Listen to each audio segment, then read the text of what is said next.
দেখ 2 সমবাহু ত্রিভুজের তাহলে ক্ষেত্রফল কত? দেখ পরিসীমা মানে কি জানি আমরা? তিনটে বাহুর যোগফল। তাহলে তিনটে বাহুর যোগফল যদি 48 হয় তাহলে প্রতিটি বাহু কত হবে? 16। তাহলে 16 যদি পাই তাহলে সমবাহু ত্রিভুজের ক্ষেত্রফলের সূত্র কি? √3/4 ইনটু বাহু স্কয়ার। তাহলে প্রথমে লিখ সমবাহু ত্রিভুজের পরিসীমা, সমবাহু ত্রিভুজটির পরিসীমা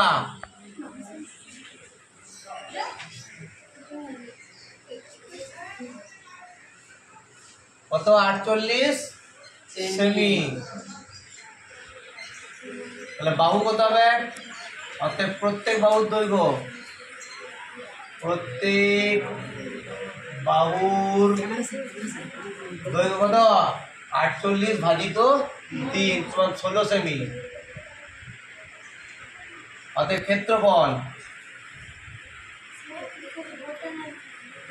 ক্ষেত্রফলের সূত্র কি? √3/4 ইন্টু বাহু স্কয়ার, এত বর্গ সেমি।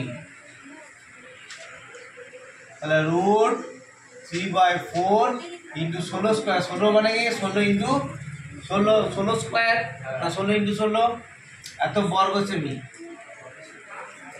4 4 16, 4 16 কত হয়? 64 √3 বর্গ সেমি। ক্ষেত্রফল। হ্যাঁ।